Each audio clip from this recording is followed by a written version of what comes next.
Ahlan wa sahlan, Desain Page Channel. Kita lanjutkan pembahasan mengenai PPh Pasal 22 dan pada video kali ini kita akan belajar bersama-sama mengenai objek dan tarif PPh Pasal 22 serta pengecualian pemungutan dari PPh Pasal 22. Nah, pengecualian ini adalah maksudnya tidak dikenakan PPh Pasal 22 sebagaimana yang akan kita bahas pada video ini.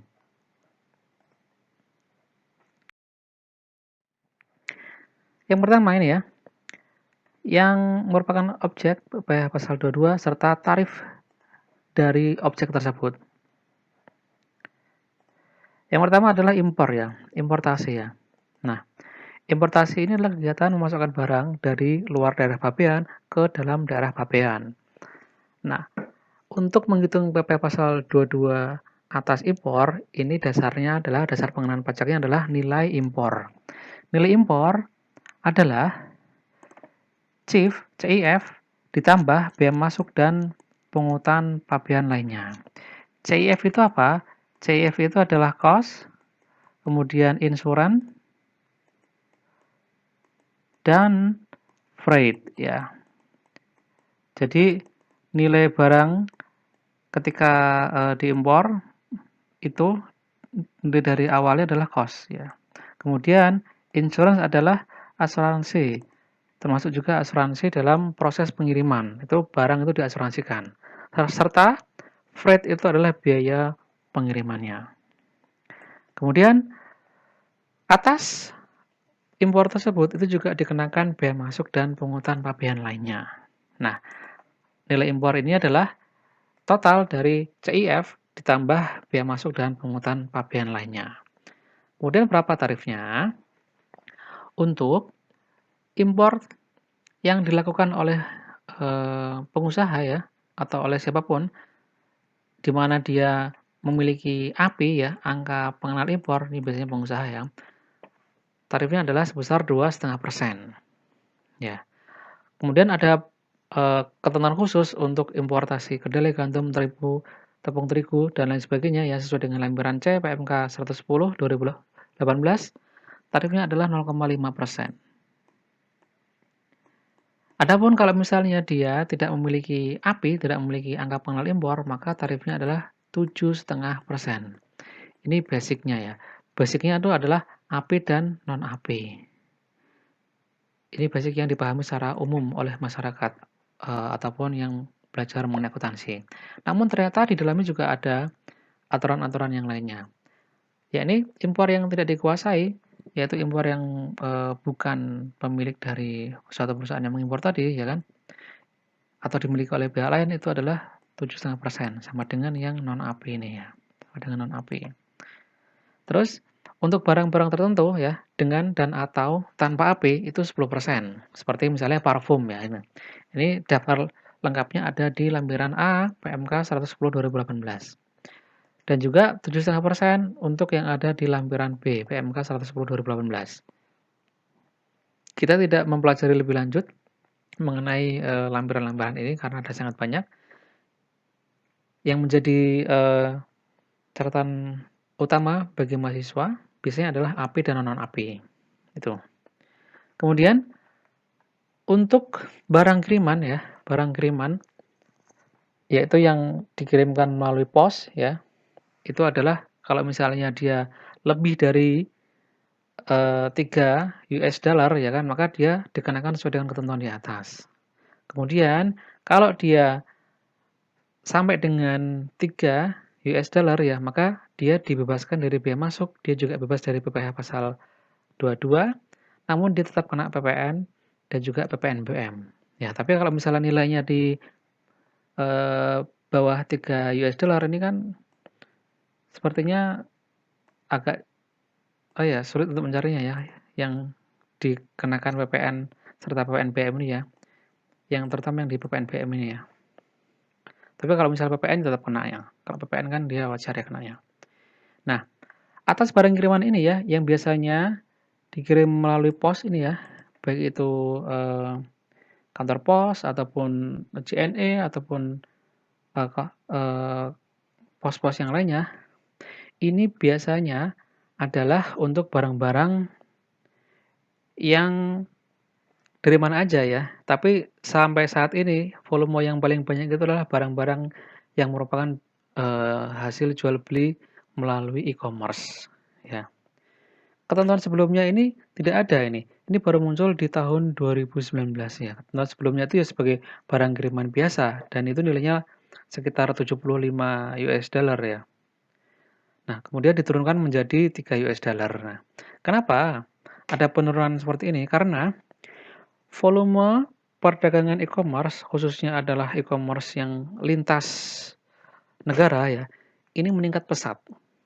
Yaitu malahan Indonesia menjadi konsumen e-commerce. Ya, pembelinya kebanyakan dari Indonesia. Jadi importasi barang e-commerce itu sangat tinggi sekali. Dan kalau misalnya itu dibiarkan begitu saja, maka ditakutkan produsen-produsen dalam negeri yang mereka sebagian besar mungkin juga bisa kena PPN ya, itu tidak terlindungi, sehingga barang dibanjiri oleh barang impor yang harganya sangat murah sekali ya, gitu. Kemudian kalau misalnya kalian, sering belanja ya, melalui platform ya, biasanya kalau misalnya yang platform lokal kan, Blibli, Tokopedia, ataupun, Bukalapak ya. Adapun kalau misalnya yang sering barang, dikirim dari luar negeri kan seperti Lazada, kemudian Shopee, terus yang pasti Amazon, Alibaba, ataupun AliExpress ya. Itu kalau misalnya barangnya itu dikirim dari luar negeri, maka memenuhi ketentuan ini ya. Nah, itu kan biasanya kan kalau misalnya di platform itu kan penjualnya kan bebas ya dan dikirimnya dari mana aja ya. Eee, Bisa jadi, penjualnya ada di Cina misalnya, dia menjual barang melalui Shopee, atau melalui Lazada, atau melalui Zalora, atau melalui, AliExpress itu ya.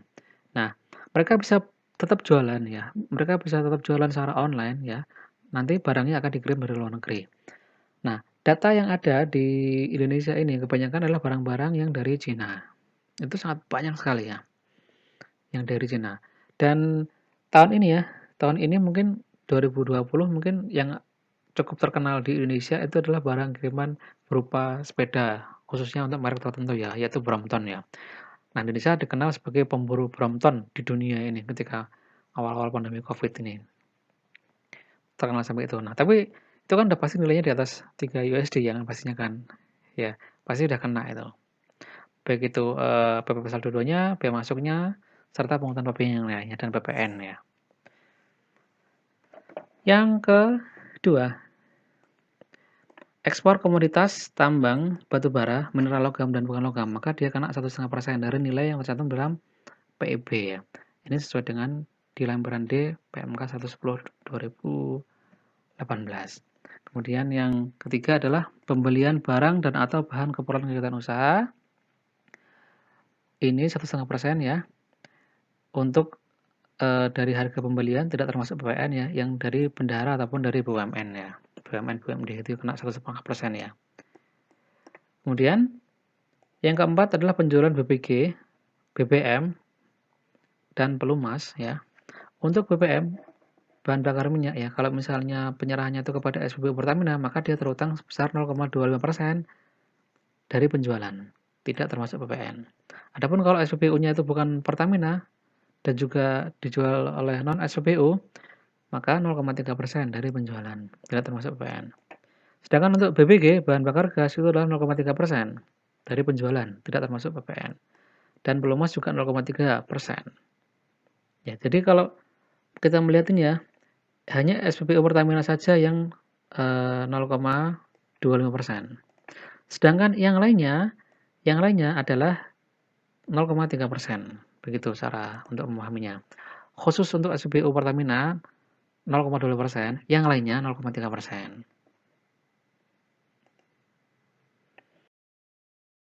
Objek yang kelima, penjualan hasil produksi kepada distributor di dalam negeri oleh badan usaha yang bergerak dalam bidang usaha industri kertas, semen, rokok, baja, farmasi, dan kendaraan bermotor oleh HTPM atau APM dan importer umum.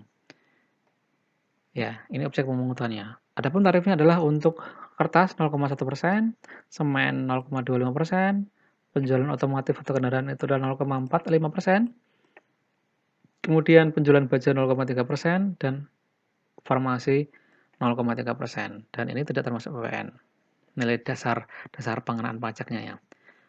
Nah, kita kalau misalnya melihat ini ya kan, kita mungkin akan sedikit bingung dengan pengenaan pada kendaraan otomotif atau kendaraan yang barang mewah ya. Ini kan kenanya kan 0,45% ya. Nah, kalau khusus untuk mobil yang termasuk mewah dan juga motor, baik itu roda 2 atau roda 3 yang kena mewah, itu diatur di dalam PMK yang lainnya. Ya. Untuk yang mewah-mewah diatur di PMK yang lainnya, sebagaimana dijelaskan pada video yang lain. Ya, sebesar 5% ya, itu ya. Terus, yang ke-6.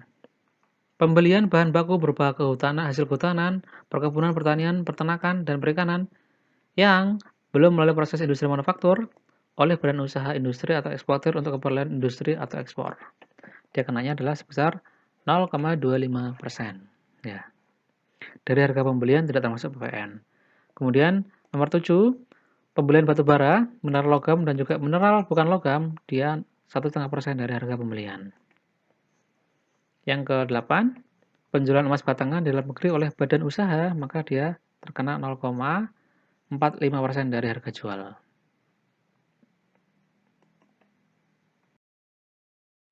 Nah, dari objek-objek TP pasal 22, itu juga sebenarnya ada yang dikecualikan dari pemungutan. Jadi sebenarnya kalau secara normal dia kena atau dia dipungut TP pasal 22. Namun dalam hal ini dia dikecualikan. Ya, ini diatur dalam pasal yang lainnya. Nah, ini ada dua mekanisme ya untuk pengecualian pemungutan PPh pasal 22 ini, yaitu dengan mekanisme SKB atau surat keterangan bebas ya. SKB ini harus diajukan oleh wajib pajak kepada Direktur Jenderal Pajak melalui KPP ini ya, supaya atas transaksi yang dilakukan itu tidak dipungut PPh pasal 22. Nah, yaitu apa? Yang pertama adalah impor barang dan atau penyerahan barang berdasarkan ketentuan peraturan undang-undang tidak terutang PPh. Kemudian yang kedua adalah impor emas batangan yang akan diproses untuk menghasilkan barang perhiasan dari emas untuk tujuan ekspor. Tadi kan penyerahan emas batangan kan sebenarnya kan tertuang PPN ya. Cuman kalau misalnya emas batangannya itu adalah diimpor ya kan dan kemudian diproses untuk membuat perhiasan serta tujuan ekspor, maka dia tidak dipungut PPh pasal 22 kalau dia memiliki SKB, surat keterangan bebas. Yang kategori kedua adalah pengecualian pemungutan PPh pasal 22 tanpa mekanisme SKB. Maksudnya apa tanpa mekanisme SKB ini? Yaitu dia secara otomatis dia tidak dipungut PPh pasal 22. Dan ini sudah secara aturan begitu. Yang pertama adalah impor 20 jenis barang yang dibebaskan dari pungutan biaya masuk dan atau PPN, termasuk yang dikenai tarif pajak biaya masuk 0% dan tidak dipungut. Atas barang-barang ini ya, ini nanti akan disebutkan pada slide berikutnya. Yang kedua adalah impor sementara ya. Dia impor sementara kemudian akan diekspor kembali. Atau hanya numpang lewat saja. Yang ketiga adalah impor kembali atau reimpor. Ya. Dengan persyaratan yang ditentukan oleh DJBC, Direktur Jenderal Bea Cukai. Ini misalnya adalah perbaikan. Jadi sebenarnya dia diekspor kemudian diimpor kembali. Nah, barangnya diekspor untuk diperbaiki di luar negeri misalnya kemudian diimpor kembali. Nah, itu namanya reimpor ya. Tapi dia harus dengan persyaratan yang ditentukan oleh Direktorat Jenderal Bea Cukai. Yang keempat adalah pembayaran atas pembelian BBM, BBG, pelumas, benda pos, pemakaian air dan listrik, serta pembayaran atas pembelian barang. Kalau misalnya dilakukan oleh bendahara pemerintah, maka dia paling banyak 2 juta, sampai dengan 2 juta ini ya, itu tidak dipungut PPh pasal 22. Kalau misalnya dia untuk BUMN tertentu, paling banyak 10 juta. Nah, ini kan tadi dasarnya adalah kenanya 1,5% ya. Ya. Dasarnya kalau misalnya dilakukan oleh bendahara pemerintah ataupun BUMN kan kena 1,5% ya. Namun kalau misalnya dia di bawah 2 juta untuk bendahara pemerintah, maka dia tidak dipungut PPh pasal 22. Yang kelima, Pembayaran untuk pembelian minyak bumi, gas bumi, atau produk sampingan dari kegiatan usaha hulu di bidang minyak dan gas bumi yang dihasilkan di Indonesia dari kontraktor yang melakukan eksplorasi dan eksploitasi berdasarkan kontrak kerja sama atau kontrak pusat, kontraktor yang melakukan eksplorasi dan eksploitasi berdasarkan kontrak kerja sama, serta trading arms kontraktor yang melakukan eksplorasi dan eksploitasi berdasarkan kontrak kerja sama. Ini kata intinya kalau misalnya bingung adalah yang kontrak kerjasama ini ya. Ini juga dikecualikan dari pemungutan PP Pasal 22. Kemudian yang keenam adalah pembayaran untuk pembelian panas bumi atau listrik hasil penguasaan panas bumi dari wajib pajak yang menjalankan usaha di bidang panas bumi berdasarkan kontrak kerjasama.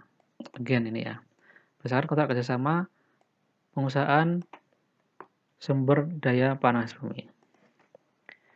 Yang ketujuh, pembayaran atas pembelian bahan-bahan untuk keperluan industri atau ekspor oleh badan usaha industri atau eksportir yang bergerak dalam sektor kehutanan, perkebunan, pertanian, peternakan, dan perikanan yang jumlahnya paling banyak.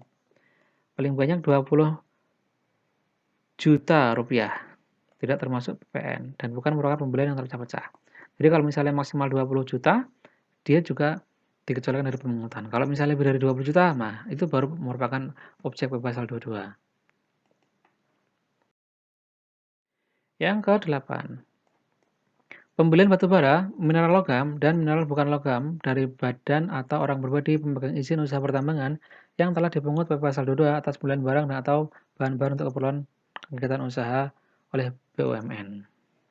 Kemudian yang ke-9, pembelian barang atas penggunaan dana BOS, ya, dana BOS untuk bantuan operasional sekolah ya, itu tidak dipungut PPh Pasal 22. Kan dasarnya kan kalau misalnya sekolah itu adalah bendahara ya, bendahara pemerintah ya, itu kan dia harusnya kena 1,5% ya.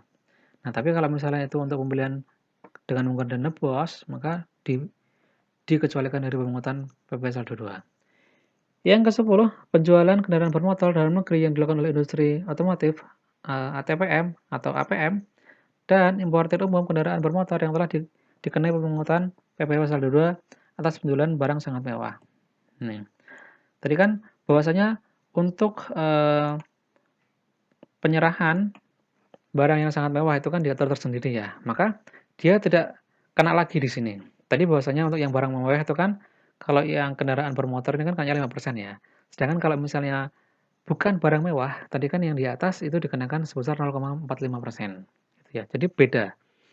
Bedanya adalah mewah atau bukan mewah. Kalau misalnya mewah berarti dikenakan tersendiri.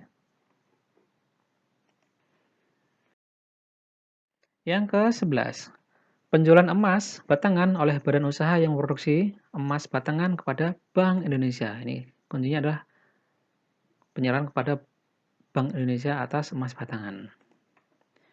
Kemudian yang 12, pembelian gabah dan atau beras oleh bendahara pemerintah atau kuasa pengguna anggaran pejabat penerbit surat perintah membayar yang diberi delegasi oleh kuasa pengguna anggaran atau bendahara pengeluaran. Intinya pembelian gabah atau beras oleh bendahara pemerintah. Gitu. Kemudian yang ke-13, pembelian gabah atau beras dan bahan pokok dalam rangka menjaga ketersediaan dan stabilitas pangan oleh Perumbulok.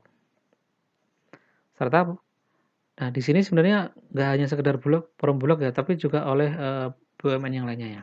Terus yang ke-14 adalah pembelian barang yang tergolong sangat mewah yang dilakukan oleh bukan subjek pajak. Oke, itu yang merupakan pengecualian dari pemungutan PPh pasal 22. Thanks for watching ya. Dan mengenai barang impor tadi ya, 20 jenis barang impor tadi yang dibebaskan dari pengenaan bea masuk dan juga PPN. Nah, 20-nya adalah ini. Kita tidak akan membacakan satu persatu, cuman ini hanya sekilas saja. Sekedar tahu, just to know ya. Yang pertama, barang perwakilan negara asing beserta para pejabat yang bertugas di Indonesia berdasarkan asal timbal balik. Kemudian barang untuk keperluan badan internasional, kemudian barang kiriman atau hibah untuk keperluan ibadah, amal, sosial, kemudian barang untuk keperluan museum, kebun binatang, serta konservasi alam, untuk keperluan penelitian dan pengembangan ilmu pengetahuan, barang khusus untuk tunanetra dan penyandang syarat lainnya, kemudian peti atau kemasan lain yang berisi jenazah atau abu jenazah, barang pindahan, barang penumpang, awak sarana pengangkut pelintas batas, dan barang kiriman sampai dengan jumlah tertentu ya. Kemudian barang yang diimpor oleh pemerintah pusat atau pemerintah daerah yang ditujukan untuk kepentingan umum. Terus ada juga persenjataan, terus barang untuk keperluan pertahanan dan keamanan negara, vaksin polio, terus ini yang sering nih ya. Buku ilmu pengetahuan dan teknologi, buku pelajaran umum, kitab suci, buku pelajaran agama, dan buku pengetahuan lainnya. Ya, ini kalau misalnya diimpor juga dia dibebaskan atau tidak dikenakan PP pasal 22 impornya. Dan lain sebagainya hingga barang untuk kegiatan usaha panas bumi. Ya, ini jelas ya 20 ya. Karena ini tidak untuk dihafalkan, hanya sekedar untuk mengetahui saja. Oke, terima kasih atas waktunya untuk menyimak video ini dan semoga kita bisa memahaminya. And please subscribe, comment, like, and share this channel. Thank you.